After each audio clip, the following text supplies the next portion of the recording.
আর চলে এলাম দুর্দান্ত স্বাদের আমের চাটনির রেসিপি নিয়ে। এভাবে আমের চাটনি তৈরি করলে খেতে একদম অনুষ্ঠান বাড়ির মতন হবে। সবার প্রথমে আমগুলোকে ভালোভাবে ধুয়ে পরিষ্কার করে নিয়ে খোসা না ছাড়িয়ে এভাবে টুকরো করে কেটে নিয়েছি। এরপর রান্নাটা করার জন্য কড়াইতে দিয়ে দেবো অল্প একটু সর্ষের তেল। দিয়ে দিচ্ছি ফাটিয়ে নেওয়া দুটো শুকনো লঙ্কা, হাফ চামচ পাঁচফোড়ন। ফোড়নটা একটু নেড়ে নিয়ে দিয়ে দেবো টুকরো করে কেটে রাখা আমগুলোকে দিয়ে অল্প একটু নুন দিয়ে 2-3 মিনিট সময় নিয়ে একটু নেড়ে ভেজে নেব। এরপরে দিয়ে দেবো কিছুটা জল। এই চাটনিটা রান্না হতে কিন্তু বেশিক্ষণ সময় লাগে না, খেতে অসাধারণ লাগে। আবার একটু নেড়ে নিলাম। এবার ঢাকা দিয়ে কিছুক্ষণ রেখে দেবো, আমটা হালকা সেদ্ধ করে নেব। অন্য একটা কড়াইতে দিয়ে দিলাম 2 চামচ পরিমাণে পাঁচফোড়ন, হাফ চামচ মৌরি।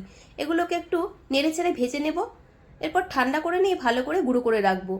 এরপর ঢাকাটা খুলে নিলাম। এখানে আমটা হালকা সেদ্ধ হয়ে গেছে, আমগুলোকে তুলে নেব। এর মধ্যে দিয়ে দিচ্ছি এবার 1 বাটি পরিমাণে চিনি। আপনারা মিষ্টিটা যেরকম খেতে চান সেরকম বুঝে চিনি ব্যবহার করবেন।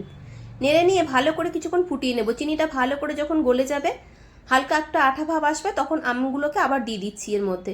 এবার এই চাটনির মধ্যে আমগুলোকে দিয়ে 2-3 মিনিট মতন ফুটিয়ে নেব।